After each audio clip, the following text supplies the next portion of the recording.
Okay Saumya pay attention. Sir sheet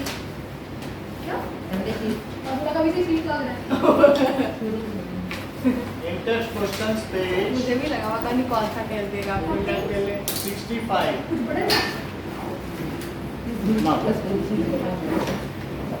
Can you name two organelles which we have studied that contain their own genetic material?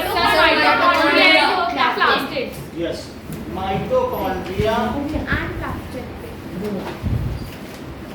and plastids have their own genetic material. Genetic material DNA को कहते हैं।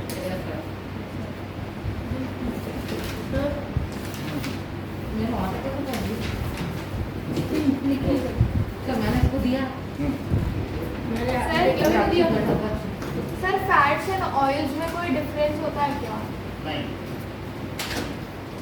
Fat solid semi solid होते हैं और oil liquid होता है। जैसे घी fat है और ऑयल कोई भी होता है जो लिक्विड होता है। Now if the organism of a cell is destroyed due to some physical or chemical influence, what will happen?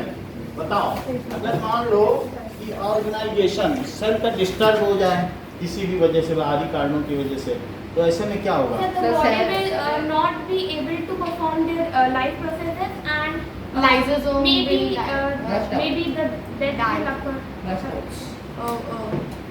ये सही बता रहा है। So किसने बोला? लाइसोसोम बोला ना आपने? अच्छा हाँ The lysosome cell will enzymes उसे digest cell would not perform its life processes. So, ठीक है ना? Then and ऐसे केस में क्या होगा? Lysosome Will burst out and digest. of that cell and the strong digestive enzymes will burst digest and release the more down cells. strong digestive enzyme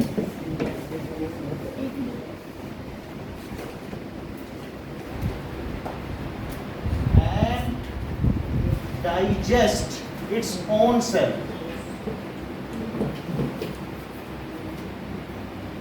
So that its debris are not scattered, जो इसका waste है is not scattered in multicellular organism. ठीक है ना? अब ये बस इतना लिखने की जरूरत है, ज़्यादा नहीं लिखना, अपनी सेल को खा ले। नहीं तो वो सेल अगर ऐसे ही जैसे डेड बॉडी का अगर आप डिस्पोजल ना करो, वो भी यहीं पड़ी रहे सड़कों पे, तो फिर कैसा ये जीवन जीने लायक होगा क्या? तो उसको कुछ ना कुछ दूसरी तरीके से सेल भी है, उसको कोई ना कोई खाने वाला चाहिए। Why are lysosomes known as suicide bag? The lysosomes are known as suicide bags because cell क्या करता है बताइए? Makes lysosome. Cell makes lysosome, but these lysosomes at the time of emergency,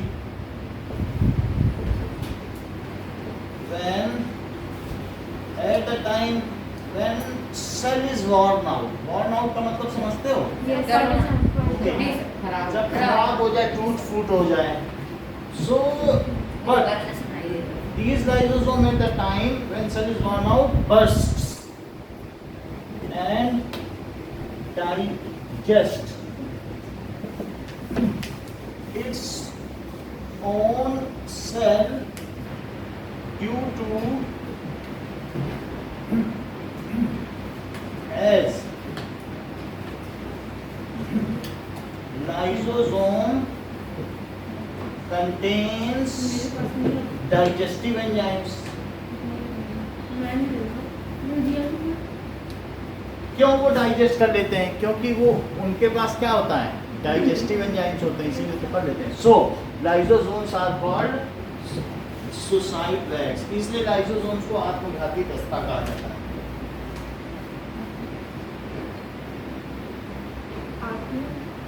घाती स्वयं कोई मार डालता है, क्योंकि वो भी फट जाएगा, उसकी भी तो कुछ नहीं ले जाएंगे, जब चली गया तो वो भी चला गया।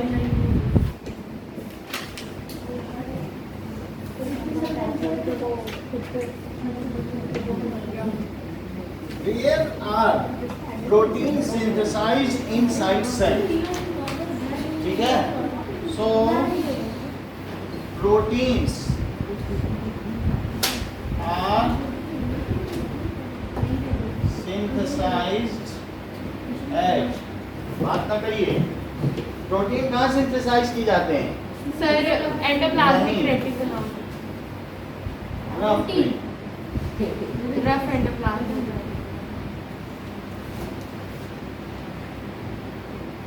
within cell. Okay. Now,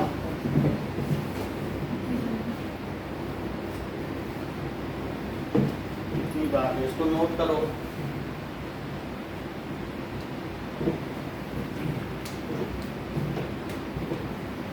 यही 4 क्वेश्चन करवाएंगे।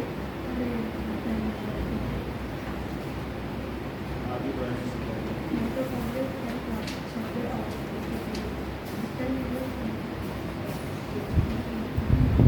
इंटेक्स क्वेश्चन के बाद हम लोग माइटोसिस मियोसिस करेंगे, पहले इंटेक्स क्वेश्चन। मैंने कल बनाया।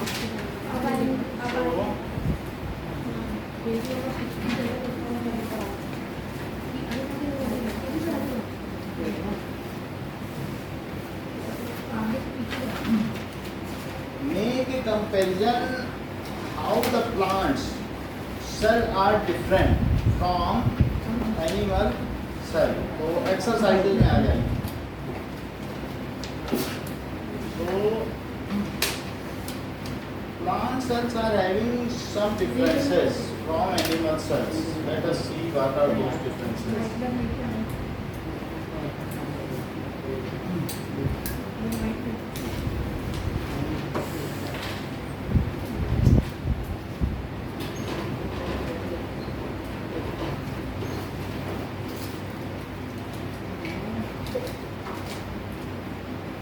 So plant cells have chloroplast bulb and plastic, but animal cell does not have. Plant cell have vacuole, but animal cell does not have vacuoles or गलत है, एनिमल सेल्स में vacuum होता है। बहुत वो बोल रही हूँ ना, और वेरी स्मॉल वैक्यूल। होता है ना। हाँ तो बोल रही हूँ ना, उसके आगे और लगाया ना मैंने।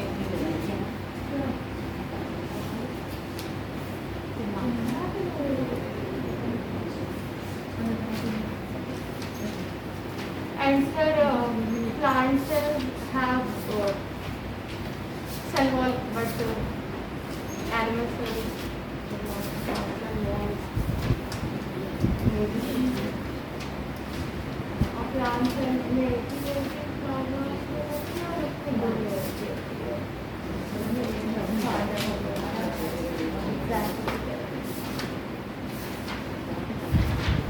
सर सही बताया ना?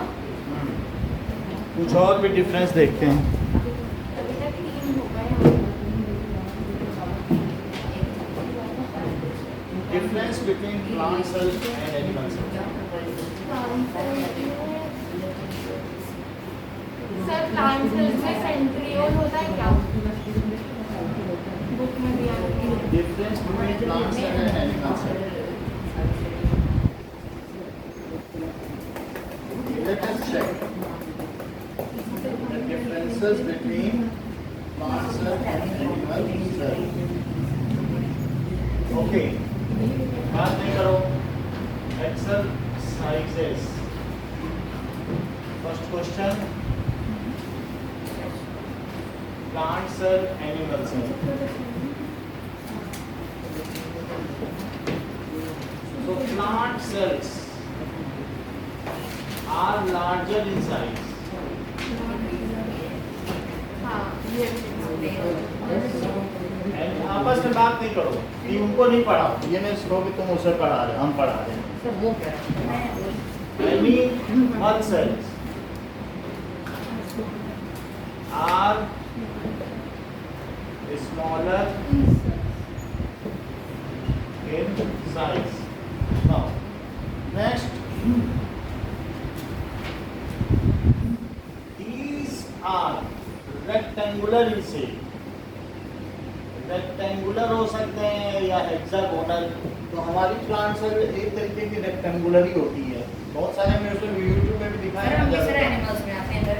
हाँ सर हम भी एनिमल्स में आते हैं। हाँ, in shape and animal cells are round. Round का क्या मतलब है? Spherical in shape. क्योंकि उसमें सेल वॉल होती है। So have cell wall made of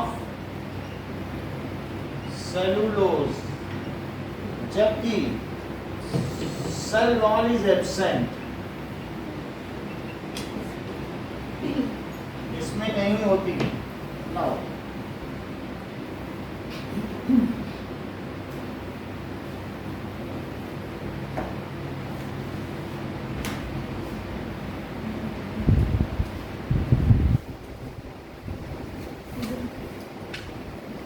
plant cells have large vacuole और large vacuole भी अभी हमने कवर नहीं किया है। vacuole भी पढ़ाना है ना। Yes, sir. large vacuole जो कि 90% तक का स्पेस भी ऑक्यूपाई कर लेते हैं, 50 to 90%। ठीक है, Which occupy 50, बुक में लिखा हुआ है 50 to 90% ऑफ वैक्यूल में पढ़ो स्पेस। जबकि एनिमल सेल्स में vacuoles are very small. Vacuoles are very small and centrally located. बस इतना ही लिख दो, वेरी स्मॉल। सर, हाँ, न्यूक्लियस प्लांट सेल में वो साइड में लोकेट ये बात सही है। और उसमें सेंटर में। इसमें देखो एनिमल सेल भी दिखाया गया हुआ है, उसमें सेंटर में रहता है ना, ये यहाँ दिखाया जा रहा है सामने। तो न्यूक्लियस और प्लांट सेल में साइड वाइज लोकेटेड होता है।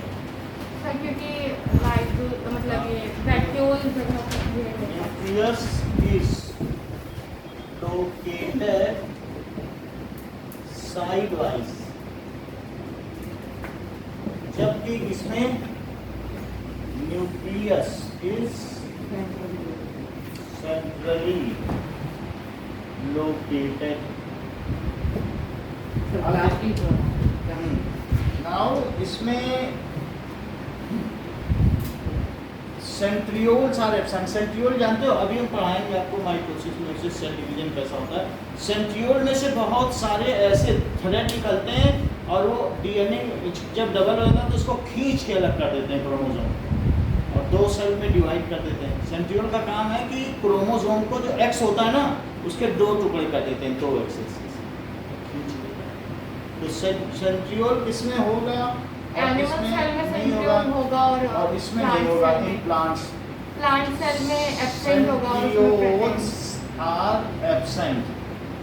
अच्छा, आपको मैं बता दूं, सेंट्रियोल इस तरीके की रॉड लाइक स्ट्रक्चर होती है, ऐसा मैंने आपको कभी बताया है क्या? यस सर, बनाया भी था उसमें। ये ऐसा होता है सेंट्रियोल, Yes, sir.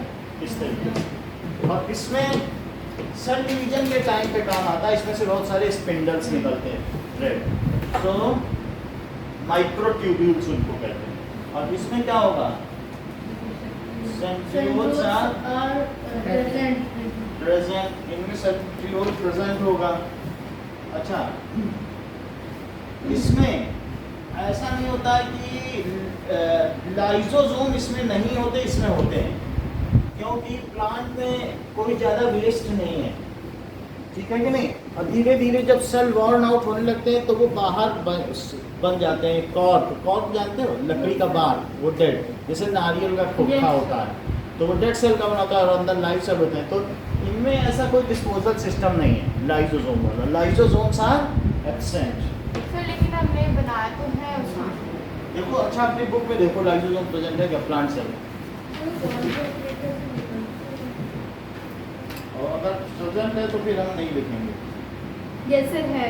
तो फिर हम नहीं लिखेंगे। लिखो रिजर्व फूड इनमें स्टार्च के तौर पर होता है, और हम लोगों में जानते हो कहाँ पे होता है, ग्लूकोज जब इकट्ठा होता है, ये लीवर देख रहे हो ब्राउन कलर का, तो वहाँ पर इकट्ठा होता है वो ग्लाइकोजन। इनमें स्टार्च है। स्टार्च किसमें किसमें होता है? सर गेहूं, पोटैटो में, हाँ। राइस में, आलमंड में, शुगर केन में, पोटैटो में, राइस में, और स्वीट पोटैटो में, और व्हीट में। आलमंड में, आलमंड में दूसरी चीज़ें होती है, प्रोटीन और ये सब होता है। मतलब स्टार्च एक एनर्जी का सोर्स है और आलमंड प्रोटीन का सोर्स है। कॉर्न में बहुत स्टार्च है, मैगी में, मतलब प्लांट में जो स्टोर फूड है उसे क्या कहेंगे, और जो हम लोगों में ग्लाइकोजन। ग्लूकोज तो दोनों में है, जब ग्लूकोज कंडेंस हो जाएगा तब स्टार्च बनेगा। सर तो हमें क्या है? ग्लाइकोजन वो कहाँ पे स्टोर है? सर लिवर, वो जो ब्राउन कलर का, सर लिवर, तो है ना। तो फिर से बताओ, प्लांट में जो स्टोर्ड फूड है वो किस फॉर्म में है? स्टार्च में है, तो वो उसके ग्रेन्स में, कुछ ऐसे ड्राई ग्रेन्स होते हैं उनमें, और जो रसीले फ्रूट है उनमें ग्लूकोज है, और जो सूखे हुए ग्रेन है जैसे उनमें स्टार्च हो जाएगा। और हम लोगों में किस फॉर्म में है? Sir glycogen, glycogen. So in plants,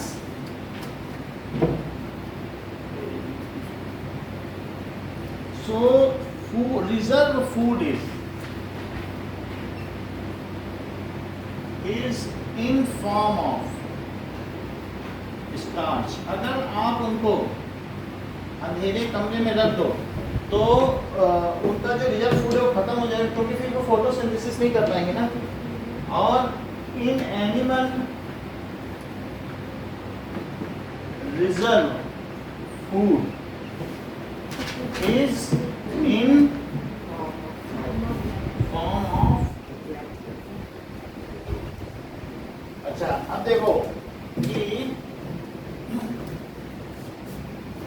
जो स्टार्च है, कभी चावल बनाया है, चावल के ऊपर पानी आ जाता है, गाढ़ा गाढ़ा, खूब पतला हो जाए चावल तो पानी नहीं आ जाता है। Yes sir. और कभी आलू छीले तो आलू के ऊपर गाढ़ा गाढ़ा जूस आ जाता है, चिप्स बनाते समय आलू धोएंगे तो उसमें से स्टार्च निकलता है। उसी तरीके से जो वाइट कलर का ना, हाँ, जो चावल का पानी है वो हमारे पास ये रखा हुआ है, स्टार्च। जैसे ये चावल का पानी है, बट ये हमने बाहर से खरीदा है 30 रुपए का, बट है ये स्टार्च। ये क्या है? चावल का पानी, या गेहूं को खूब उसको उबालो तो जो पानी निकले वही है ये स्टार्च। लिखा है स्टार्च है। स्टार्च की क्या पहचान है? प्लांट में, पत्तियों में, सब में स्टार्च है। स्टार्च में आयोडीन डालेंगे तो क्या होगा? सर वो ब्लू कलर में, पर्पल सर। बहुत अच्छा, तो मालूम है इसका मतलब। सर वो सर हाँ हाँ। तो आपको हमने दिखाया भी होगा यहाँ कि नहीं अभी तक? तो देखो हमने थोड़ा सा ये चावल का पानी लिया, इवन अगर आप इसको स्मेल भी करोगे तो चावल का पानी की मैं तो, लेकिन फिर भी आपको मैं स्टार्च एक बार दिखा देता हूँ। ये देखो चावल का पानी, स्टार्च। कॉर्न खाया ना, कॉर्न। Yes sir. कॉर्न में भी तो कई बार ऐसे उबालो तो, मतलब है ना? मैंने जाती सर। अब ये देखो बिस्किट हमको निकाल ये क्या है? आयोडीन। आयोडीन के क्रिस्टल्स भी होते हैं। तो वो हैं? हाँ, आयोडीन का क्रिस्टल भी हमने दिखाया कि नहीं? चलो कोई बात नहीं, है तो आगे दिखा देंगे। अब मैंने इसमें डाल दिया एक तरफ से, तो अब इसका कलर क्या चेंज हो रहा है? देखो धीरे धीरे चेंज हो रहा है, तो कैसा कलर आ जा रहा है? इसको हिला के देखो तो हल्का हल्का, तो आपको लग रहा है कि पर्पल ब्लू है, जैसा कि है ना, पिंक कलर है। हाँ आ गया। ये इसको ऐसे ऐसे आप खिलाओ, आपको पता चल रहा है डार्क पर्पल। ये प्लांट में जो स्टार्च है उसमें मैंने क्या मिला दिया? आयोडीन। तो क्या हो गया? चेंज हो गया। इससे पता चलता है कि उसमें स्टार्च है। स्टार्च का कलर आयोडीन डालने से ब्लू होता है। सर अगर नॉर्मल वाटर में डाल नॉर्मल वाटर से नहीं मतलब है। तो 1 2 3 4 5 6 7 दीज आर द 7 पॉइंट्स। एक मिनट देखो, एक मिनट सर, एक मिनट 7 पॉइंट सर लिखे भी नहीं मैंने तो। कुछ पॉइंट्स तो याद हो जाएंगे सर एक साइड का याद रखिए। हाँ, एक साइड का सेल वॉल के बारे में लिखना, न्यूक्लियस के बारे में लिखना, वैक्यूल के बारे में लिखना, स्टार्च के बारे में, सेंट्रियोल के बारे में, और शेप रेक्टेंगुलर राउंड, और एक चीज और है सर ये प्लांट सेल लार्जर होती है। अभी हम खुद भी पूछ ले रहे हैं, बता सकते हो 7 पॉइंट कौन कौन से? The plant cells are larger in size. हाँ। In plant cells, nucleus is slightly located. हाँ। In plant cell, the food is in the form of starch. In plant cells are larger in size. In plant cells, centrioles are absent. In plant cells, sir मैं बताऊँ, vacuoles occupy बोलो। 50% vacuole. Plant cells are larger in size. In plant cell vacuole covers 50 to 90% of the space. In plant cell centriole are absent. Sir वो वाला point काट देना, plastid वाला मिला अच्छा देना। नेक्स्ट देखो, सर प्लास्टिड वाला। प्लास्टिक में नंबर मिल जाएंगे। देखो प्लांट सेल कंटेन्स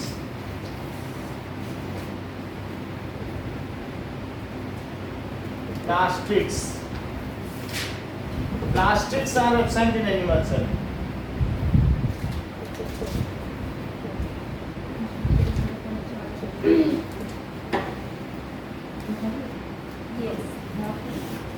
Okay, तो एक ये डिफरेंस हो गया, 8th difference. Next is how is prokaryotic cell different? Second question मैंने कवर कर दिया है, बोलो। Prokaryotic cell not contains वो हम लोगों ने उसका साइज देख लिया था कितना होता है, 1 to 10 उसका, जबकि 5 to 100 होता है। उसमें सिंगल क्रोमोसोम है, उसमें बहुत सारे सर वो अनडिवेल्प है। उसमें नहीं होगा। सर वो अनडिवेल्प है ना। सेल ऑर्गेनेल्स इसमें एब्सेंट होते हैं जबकि उसमें प्रेजेंट होते हैं। इसमें सेल वॉल होती है, इसमें सेल वॉल नहीं है। ये भी है पॉइंट, सेल वॉल। ठीक है, अब नेक्स्ट देखो, what would happen if plasma membrane ruptures और break down? So if plasma membrane ruptures, उसमें टूट फूट हो जाए यानी फट जाए, तो ऐसे में क्या होगा? So the cytoplasm of the cell वो क्या बाहर चला जाएगा, Yes sir. और जो सेल के अंदर का एनवायरनमेंट है वो कंट्रोल नहीं रहेगा। सर फिर सेल बॉर्न आउट हो जाएगा और लाइसोसोम उसे खा हाँ, जाएगा। तो ऐसे केस में if plasma membrane ruptures then okay now sir eukaryotic में सेल वॉल होती है। सर यूकेरियोटिक में सेल वॉल होती है और सर प्रोकैरियोटिक में नहीं होती। प्लाज्मा मेम्ब्रेन क्या करती है बताओ? इज सेलेक्टिव ये करने के लिए ये चला permeable membrane। सर हाइपरटोनिक वो सॉल्यूशन होता है ना जिसमें क्या सेल श्रिंक होता है। यानी हाइपरटोनिक वाटर बहुत ज्यादा है बाहर। हाँ। हाइपरटोनिक सोल्यूशन का बाहर वाटर ज्यादा है तो वो स्वेल अप होगा ना हाइपर।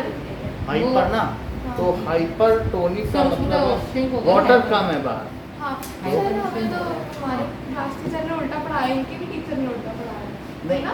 हाइपरटोनिक पे अभी हम आपको फिर दिखा देते हैं, जिसमें खूब सारा चीनी मिला दिया गया था तो कुत्ता मर गया था, यस सर। वो हाइपरटोनिक सोल्यूशन नहीं दिखाया था। एक हाइपरटोनिक पे सिर्फ पानी था। फिर से दिखा देंगे, अभी फिर से सर वो दिखा। सॉल्ट मिला है। हाँ, तो जब उसमें पानी कम होगा तो अंदर से पानी बाहर आ जाएगा। ठीक है, टॉक करवा दिया। एक फिर से दिखा देंगे, कई साइड दिखा देंगे तो याद होगा। So if plasma membrane is selectively permeable as, note करो इसको, plasma membrane is selective permeable membrane, so it maintains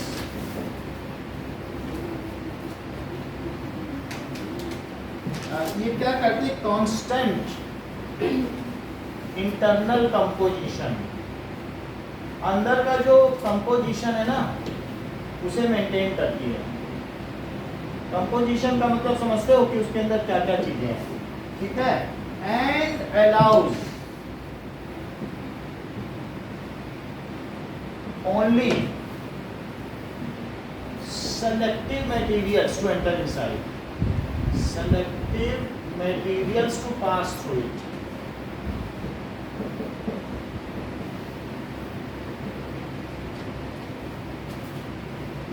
If it ruptures, यदि यह टूट जाती है, then there is no control on the passage of material, and ऐसी स्थिति में क्या होगा, अंदर का एनवायरनमेंट जो था वो ये रप्चर हो गई। If it ruptures then there is no control on entry and exit of material under adverse composition, क्योंकि अंदर का एनवायरनमेंट बदल जाएगा। And internal environment of cell disturbs, जब कोई भी तुम्हारे घर में चोर उचक के आने लगेंगे तो क्या तुम शांति से पढ़ पाओगे? एंड जो internal environment of cell disturbs, और ऐसी स्थिति में क्या होगा कि so cell can not carry out its basic function.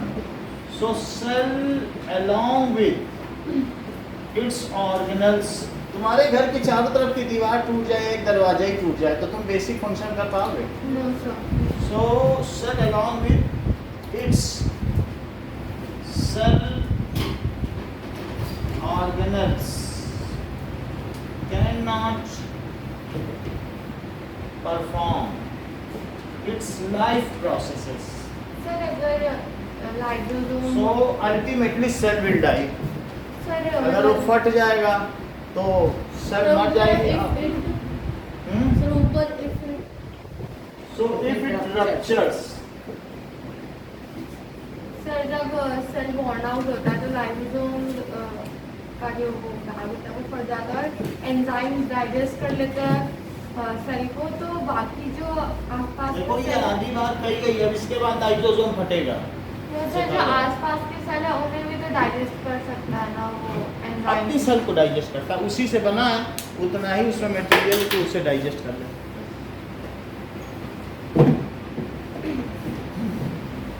अब देखो दूसरा सेल उसे रोक लेगा, अपने अंदर नहीं आने देगा।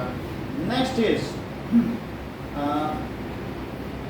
ये किल हो जाएगा। What would happen if life of a cell there is no Golgi apparatus, अगर कोई गाल्जी ऑपरेटस नहीं होगा तो क्या होगा? सर बाकी सेल ऑर्गेनल्स तक प्रोटीन्स एंड लिपिड्स पहुंच नहीं पाएंगे और सर जो लाइजोसोम नहीं कॉम्प्लेक्स बनेंगे। और जो कॉम्प्लेक्स शुगर है वो लाइसोसोम भी नहीं बनेगा। सिंपल शुगर में कन्वर्ट भी नहीं हो पाएगी, तो ग्लूकोज में कैसे कन्वर्ट होगी? If there is no Golgi apparatus, और सर अगर प्रोटीन्स एंड Then- लिपिड्स माइटोकॉन स्टोरेज नहीं हो पाएगा मटेरियल का ना, का पैकेजिंग Packaging, मॉडिफिकेशन इसमें नहीं होती। जैसे स्टोरेज स्टोरेज भी नहीं हो पाएगा, मॉडिफिकेशन और पैकेजिंग और डिस्पैच भी नहीं हो पाएगा। Yes sir. एंड और सर डिस्पैच किसका? प्रोटीन एंड लिपिड का, of protein and lipid would not be possible. और सर फिर कैमेलियो गॉल्जी को कोई जानेगा भी नहीं। प्रोटीन एंड लिपिड वुड,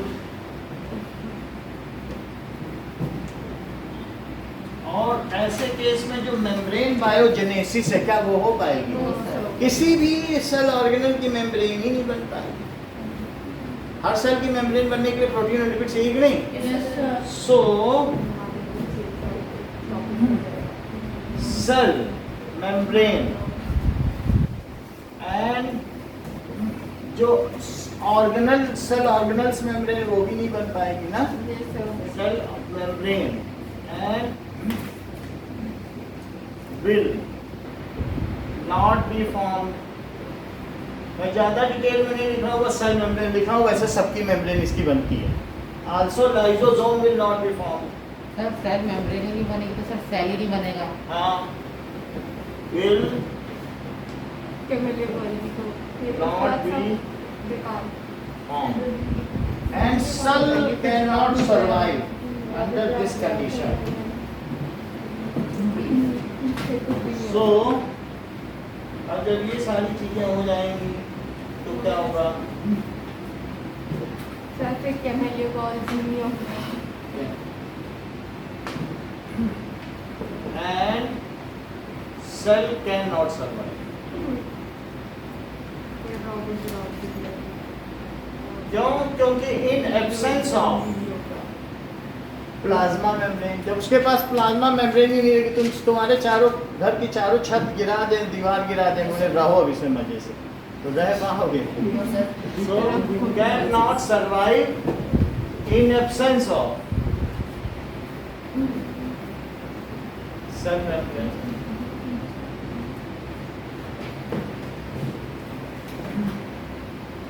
अब देखिए, which organelle is known as powerhouse house of the cell? Mitochondria. Mitochondria. Mitochondria is called Power of the cell.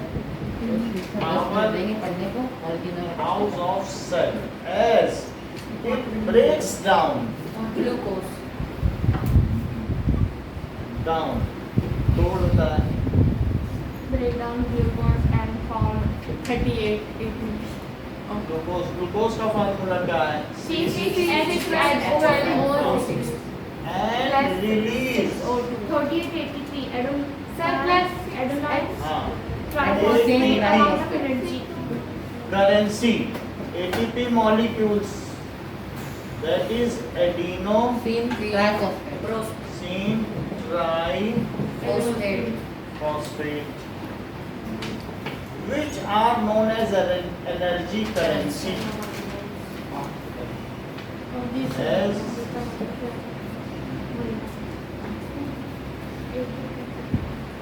which are, ठीक है, these ATP molecules are utilized by all cell organelles for their needs.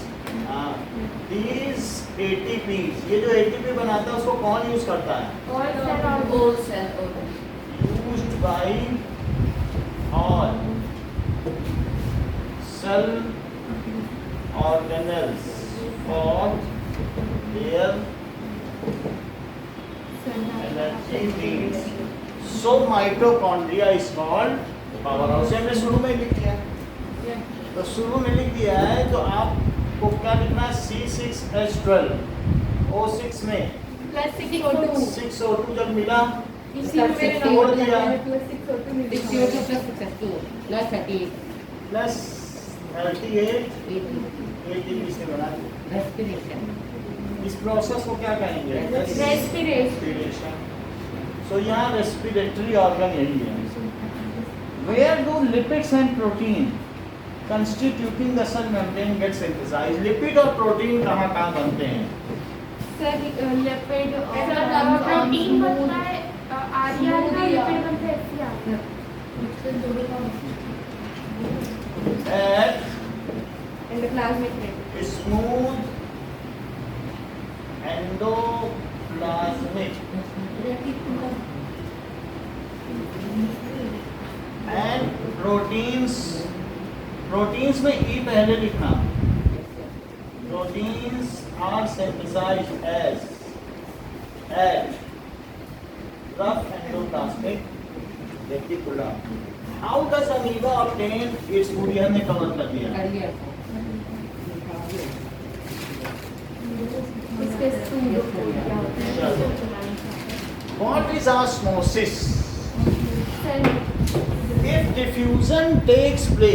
diffusion of water takes place through semi-permeable or selective permeable membrane, ठीक है, then it is called osmosis. Diffusion में gas का होता है ना?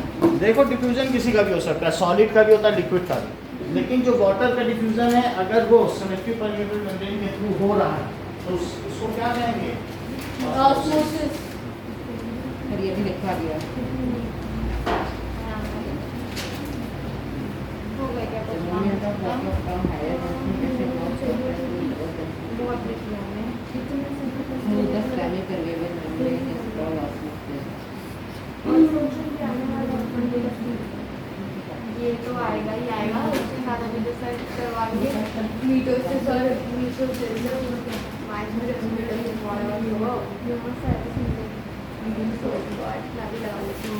कहाँ से आएगा? आज ही से तो आएगा। आज ही से from here Sunday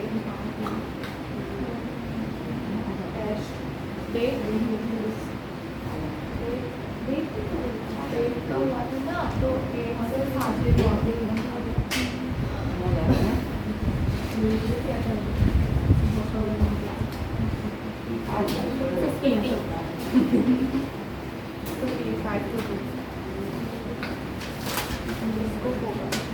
osmosis repeat करो Saumya. Osmosis diffusion of water through selectively semi एक सही है देखा। सर आपने लिखा है movement of water from higher concentration to lower sir, concentration अभी टू द बताओ। सेमी परमेबल और सेलेक्टिवली परमेबल मेम्ब्रेन थ्रू यही है। ऑफ वाटर भी तो बोल रही थी। वाटर। सो मैं ऑस्मोसिस की डेफिनेशन दिखा देता हूँ। ये डिफ्यूजन ऑफ वाटर, ठीक है। देखा पहले लिखा था आप। देखो एक और डेफिनेशन है, वो भी लिख दो। मुझे रोक दिया Diffusion of water from higher concentration of water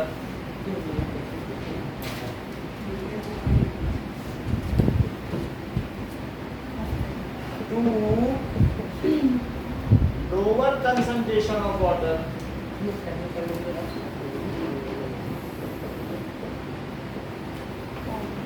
through semi permeable. Semi permeable का मतलब हाफ परमिएबल होता है, ठीक है। So through semi permeable membrane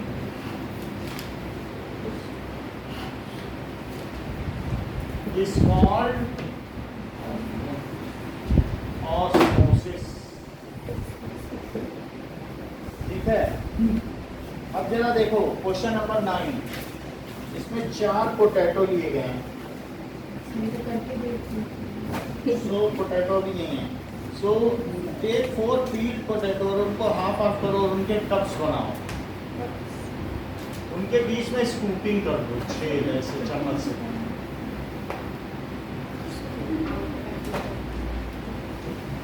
और उनका नाम दे दो A B C और D। These are 4। अब इसमें A को keep cup A empty, ठीक है। In a trough containing water, out of should be made boiled potato। तो सब कुछ हमने कर दिया।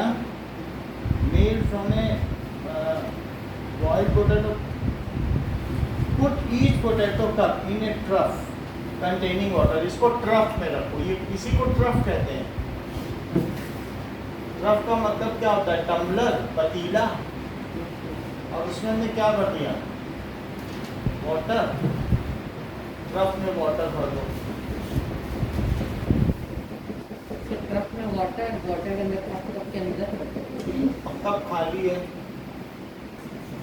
इसके अंदर हमने स्कूपिंग कर दी, अंदर का आलू निकाल दिया है। अच्छा, पुट कीप ए एम्प्टी, ये ए है, इसमें कुछ नहीं डाला। पुट 1 टीस्पून सॉल्ट, दूसरे में हमने सॉल्ट डाल दिया। क्या दूसरे में शुगर है? ये तो खाना कैसे? सर कप बी में शुगर है। शुगर डालो। सी में क्या है? सॉल्ट। सी में सॉल्ट डाल दो। सर डी में फिर से शुगर। और डी में शुगर। पुट 1 टी इन बॉइल्ड, ये डी बॉइल्ड है। बॉइल्ड में क्या सारे सेल मर जाते हैं? Yes, sir. और फिर उसमें शुगर भी डाल दो। अब मुझे बताओ कि शुगर है उसमें थोड़ा सा पानी आके इसे वो सिरप बना देगा, इसमें भी तुरंत सी वो सॉल्यूशन हो जाएगा। तो अब हमें ये देखना है कि ये कैसा सॉल्यूशन है। सर ये पानी आता है हाइपोटोनिक है। Hypotonic. अभी हम दिखा के देंगे हाइपोटोनिक और हाइपरटोनिक। हाइपोटोनिक पहले है, अब वरना आपके पेज में लिखा भी हुआ सभी है, hypotonic है ना? है ना? आपके पेज में देखो कि हाइपोटोनिक सॉल्यूशन है, दैट इज अगर lower concentration of water than the cell है तो it is called hypertonic. It is very clearly written in page number 60। Page number 60 देखो, if it has lower concentration of water outside the cell तो क्या उसी को hypertonic solution कहते हैं? देखा कि नहीं, lower concentration of water than the cell, देखा कि नहीं? पेज नंबर 60 का ये lower concentration of water than the cell. तो अभी तो हमारे पास ये जो पहला केस है, तो पहले केस में क्या होगा? सर ये आइसोटोनिक है, इसमें दोनों तरफ प्रेशर बराबर। लेकिन अंदर तो हमने कुछ डाला नहीं है ना, तो ऐसे केस में क्या होगा?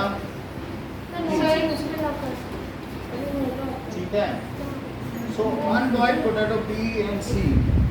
So potato is necessary in the experiment indicates now. जो पहले से पानी में रखा है तो जब जो पानी में जंगल में मोचन को रखा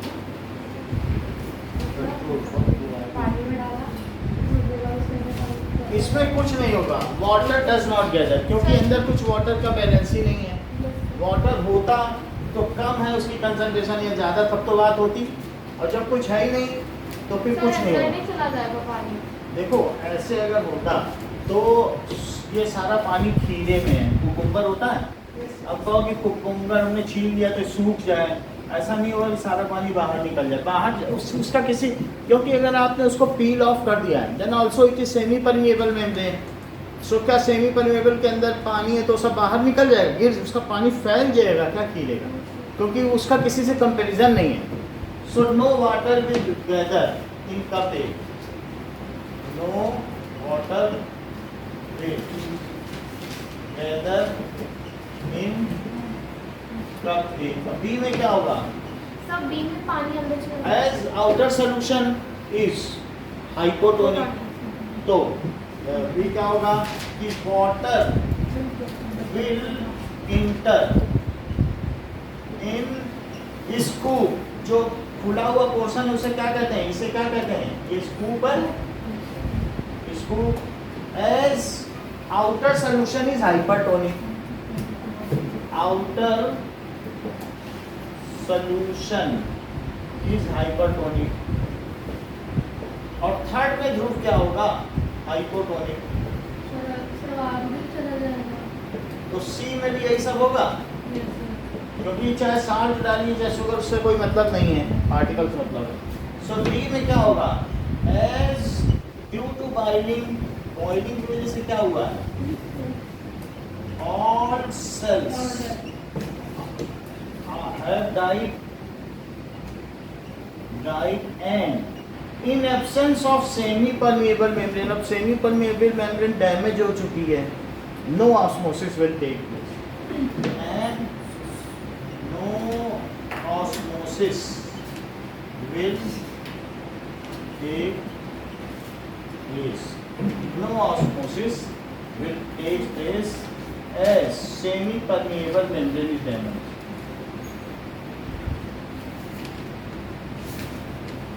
membrane has lost its property, जब कोई चीज बॉइल कर दोगे तो क्या होगा? lost its, so no transfer, no osmosis होगी तो क्या कोई पानी कलेक्ट होगा डी में? So no water get collected in D।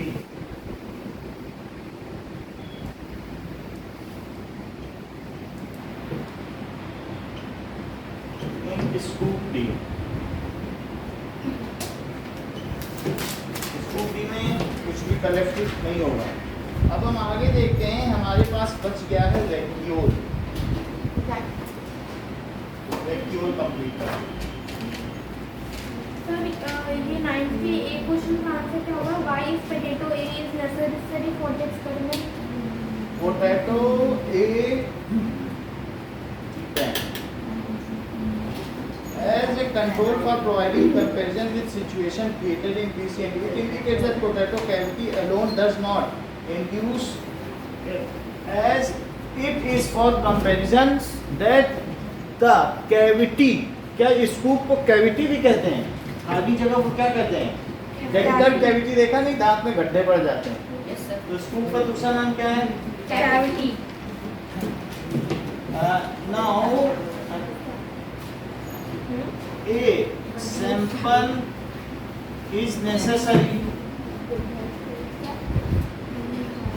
as only cavity cannot cause osmosis।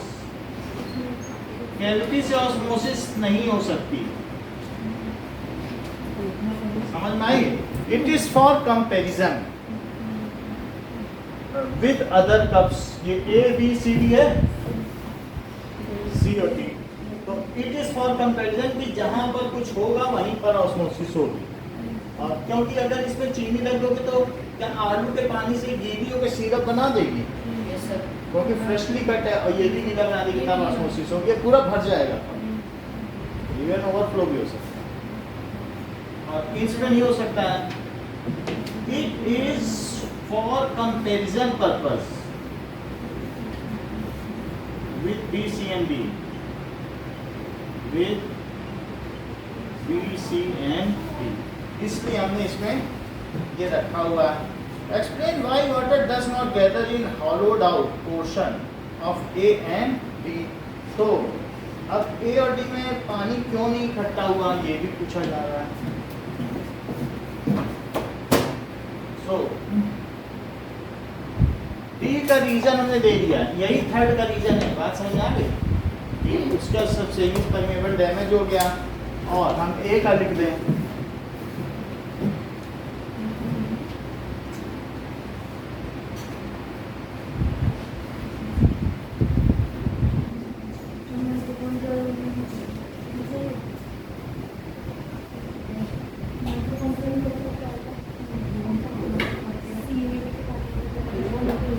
सो अब ये तो हमारा सेकंड पार्ट हो गया। ये कैसा हो गया? फर्स्ट पार्ट हो गया और ये थर्ड पार्ट। थर्ड पार्ट क्या है? As cavity does not contain any, कोई भी उसमें water concentration, so osmosis will not occur, will not occur in A। और जो D है वो ऑलरेडी एक्सप्लेन हो चुका है कि नहीं? D में क्यों नहीं हुआ? क्योंकि उसकी सेमी परमेबल मेम्ब्रेन बॉइल कर दी गई है। तो D is already explained। ना अब जरा देखिए कि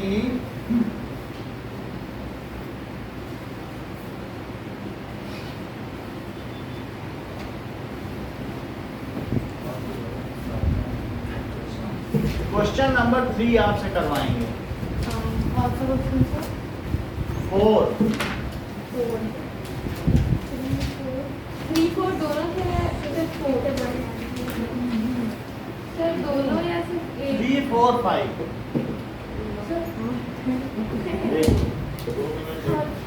सर एक बार ये लिखने का भी बताएं। हाँ लिख लो, पहले नोट कर दो। सर ये भेज देंगे मुझे आना तो मोबाइल खराब हो गया। भेज देंगे।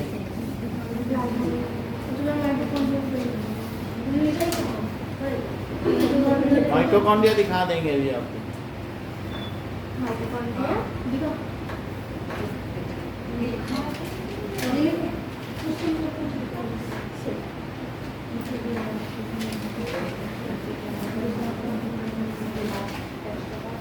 ये लो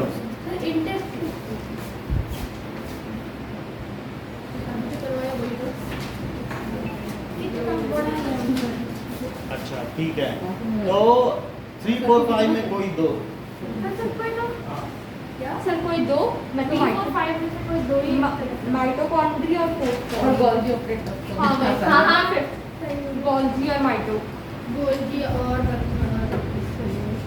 गोल्गी माइटो प्लाज्मा मेम्ब्रेन है पे पाप बहुत बड़ा है वो प्लाज्मा लिखा तो वही